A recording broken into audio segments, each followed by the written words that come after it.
नमस्कार साथियों, इस वीडियो में आप सभी का स्वागत है। यह वीडियो बहुत ही महत्वपूर्ण होने वाला है।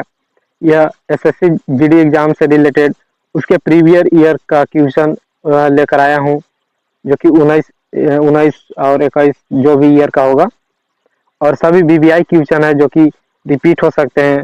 ऐसे प्रश्न लेके आया हूं जीके जीएस से। तो चलिए वीडियो को शुरू करते हैं। पहला प्रश्न, रावण से किंग माउंट कैलाश नामक लोकप्रिय चित्रण निम्न में से किस गुफा में चित्रित किया गया है? ए कन्हेरी, बी एलोरा, सी हाथी गुफा, डी अजंता। यह प्रश्न एसएससी जीडी का जो कि 2019 का थर्ड शिफ्ट का है, इसका उत्तर होगा ऑप्शन बी। अपनी स्मारक गुफाओं के लिए प्रसिद्ध एलोरा यूनेस्को द्वारा घोषित एक विश्व धरोहर स्थल है, जो कि आपको पता होगा, जो भारत में औरंगाबाद जिला महाराष्ट्र राज्य से 30 किलोमीटर की दूरी पर स्थित है। रावण के द्वारा कैलाश पर्वत को हिलाने वाला प्रसिद्ध उत्कीर्ण दृश्य एलोरा की गुफा में है। एलोरा की गुफा संख्या 16 को कैलाश गुफा के नाम से भी जाना जाता है। इसी गुफा में रावण द्वारा कैलाश पर्वत को हिलाने वाला दृश्य उत्कीर्ण है, यानी दर्शाया गया है। अगला, संगम साहित्य किस भारतीय भाषा में लिखा गया है? ए संस्कृत, बी कन्नड़, सी तमिल, डी तेलुगु। यह भी प्रश्न एसएससी जीडी 2019 का फर्स्ट शिफ्ट का है। इसका उत्तर होगा ऑप्शन सी। संगम साहित्य तमिल भारतीय भाषा में लिखा गया है। तमिल जो कि तमिलनाडु राज्य का राजकीय भाषा है। अगला, गंधार कला शैली स्कूल ऑफ आर्ट राजवंश यानी किस राजवंश के तहत विकसित हुई? ऑप्शन है ए चोल राजा, बी मौर्य राजवंश, सी नंद राजवंश, डी कुषाण राजवंश। इसका सही उत्तर होगा डी। यूनानी कला के प्रभाव से देश के पश्चिमोत्तर प्रदेशों में कला की जिस नवीन शैली का उदय हुआ उसे गंधार शैली कहा गया। गंधार कला शैली कुषाण राजवंश के तहत विकसित हुई। ऑप्शन डी, कुषाण राजवंश के तहत विकसित हुआ था। कुषाण काल मूर्तिकला की दृष्टि से अत्यधिक महत्वपूर्ण था। गंधार शैली को ग्रीक बौद्ध शैली भी कहा जाता है। इसकी विजय वस्तु बौद्ध परंपरा से ली गई थी, किंतु निर्माण का ढंग यूनानी रोमन था। दिल्ली सल्तनत के अधीन प्रशासन की भाषा कौन सी थी? ए तुर्की, बी संस्कृत, सी फारसी, डी उर्दू। यह प्रश्न एसएससी जीडी 2021 का सेकेंड शिफ्ट का है। इसका उत्तर होगा ऑप्शन सी। दिल्ली के सुल्तानों के अधीन प्रशासन की भाषा फारसी थी। इतिहासकारों के मान्यता के अनुसार 1206 ईस्वी में से 1526 ईस्वी तक उत्तर भारत के विशाल भूभाग पर शासन करने वाले 5 वंश के सुल्तानों के शासनकाल को दिल्ली सल्तनत कहा जाता है। ये 5 वंश क्रमशः जो कि गुलाम वंश 1206 से 1290 तक चला, फिर खिलजी वंश 1290 से 1320 तक चला, फिर तुगलक वंश 1320 से 1414 तक चला, फिर सैयद वंश जो कि 1400 से 1451 तक चला, तथा लोधी वंश जो कि 1451 से 1526 तक चले थे। ये दिल्ली सल्तनत का जो 5 वंश क्रमशः ज्यादा वहां पे राज किया था। इनमें से पहले 4 वंश मूल रूप से तुर्क थे और आखिरी अफगान था। अगला, अलाउद्दीन खिलजी द्वारा लगाया गया खराज कर किसकी उपज के लगभग कितना प्रतिशत हिस्से के बराबर होता था? ए 10%, बी 50%, सी 25%, डी 20%। यह प्रश्न SSGD 2021 थर्ड शिफ्ट का है। इसका उत्तर होगा ऑप्शन बी, अलाउद्दीन खिलजी, जो कि 1296 ईस्वी से 1316 ईस्वी तक यह दिल्ली सल्तनत का प्रथम सुल्तान था, जिसने दक्षिण भारत में विजय प्राप्त की थी। इसके दक्षिण भारत अभियान का नेतृत्व सेनापति मलिक कफूर ने किया था। अलाउद्दीन के काल में भू राजस्व की दर सर्वाधिक थी। एक अध्यादेश द्वारा उसने उपज का 50% भूमि कर खराज के रूप में निश्चित किया था। अगला,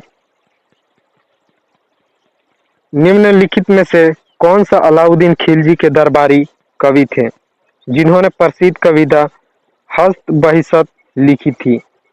ए, आगा हसन अमानत, बी, अमीर खुसरो, सी, हरिसेन, डी, चंदबरदाई। यह प्रश्न 2021 का है, SSGD थर्ड शिफ्ट। इसका उत्तर होगा ऑप्शन बी, अमीर खुसरो। अमीर खुसरो ने हस्त बसीहत कविता लिखी थी। अमीर खुसरो अलाउद्दीन खिलजी के दरबारी कवि भी थे। अमीर खुसरो का वास्तविक नाम अबुल हसन था। अमीर खुसरो हजरत निजामुद्दीन औलिया के शिष्य थे। इनका जन्म 1253 ईस्वी में एटा, जो कि उत्तर प्रदेश में हुआ था, तथा मृत्यु 1325 ईस्वी में हुई थी। अमीर खुसरो को खड़ी बोली का जनक माना जाता है। अमीर खुसरो की प्रमुख रचनाएं खालिक बारी, खुसरो की पहेलियां, मुकरिया, सिंगारी, किरान उल सदामन, खजाइन उल फुतूह, यह तारीख इलाही, देवल रानी, खिलज खा, जो कि आशिका, मजनू लैला आदि है। अगला, अलाउद्दीन खिलजी ने अपने सैनिकों के लिए एक नए सैनिक नगर का निर्माण कराया, जिसका नाम क्या था? ए, बंगाल, बी, सिंध, सी, मैसूर, डी, सीरी। इसका उत्तर होगा ऑप्शन डी, जो कि सीरी था। अलाउद्दीन खिलजी 1296 से 1316 ईस्वी तक दिल्ली सल्तनत के खिलजी वंश का शासक था। इसका काल सैनिक सुधारों के दृष्टिकोण से विशेष रूप से उल्लेखनीय है। उसने अस्थायी सेना का गठन किया, सैनिकों की सीधी भर्ती की तथा उन्हें नगद वेतन देने की व्यवस्था शुरू की। उसने घोड़ों के अदला बदली को रोकने हेतु घोड़ों को दागने की व्यवस्था की शुरुआत की। उसने 1303 ईस्वी सीरी में एक सैनिक नगर का निर्माण कराया था। अगला, निम्नलिखित में से कौन सा स्मारक खिलजी राजवंश द्वारा बनवाया गया था? ए, बड़ा गुंबद, बी, सफर जंग का मकबरा, सफदर जंग का मकबरा, सी, अलाई दरवाजा, डी, शीश गुंबद। इसका उत्तर है ऑप्शन सी, गुलाम वंश के शासक को समाप्त कर 13 जून 1290 ईस्वी को जलालुद्दीन फिरोज खिलजी ने खिलजी वंश की स्थापना की। अलाई दरवाजा दिल्ली के मेहरौली में कुवत उल इस्लाम दक्षिण प्रवेश द्वार है। इसका निर्माण 1311 ईस्वी में सुल्तान अलाउद्दीन खिलजी द्वारा लाल बलुआ पत्थर द्वारा करवाया गया था। इसे इस्लामी वास्तुकला का रत्न कहा जाता है।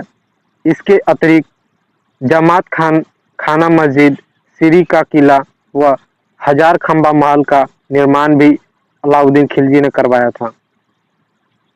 अगला, लोधी वंश की नींव निम्नलिखित में से किसके द्वारा रखी गई थी? ए, बहलोल लोधी, बी, जलालुद्दीन लोधी, सी, इब्राहिम लोधी, डी, सिकंदर लोधी। इसका सही उत्तर है ऑप्शन ए, लोधी वंश का संस्थापक बहलोल लोधी था।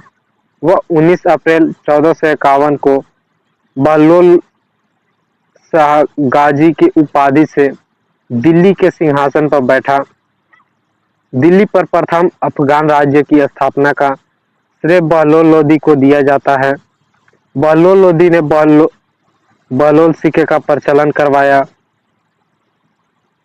बहलोल लोदी का पुत्र निजाम खां 17 जुलाई 1489 ईस्वी में सुल्तान सिकंदर शाह की उपाधि से दिल्ली के सिंहासन पर बैठा।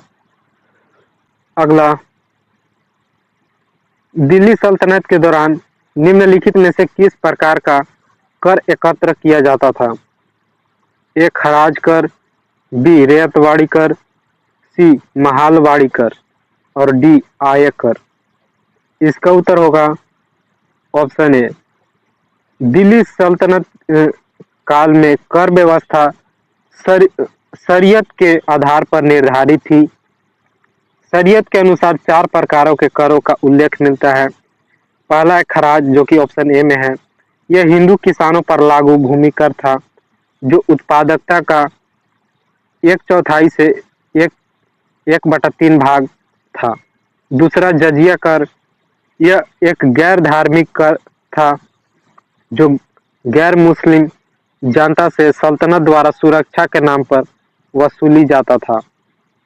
और तीसरा है खुमस, यह युद्ध में लूटे गए माल पर लगने वाला कर था।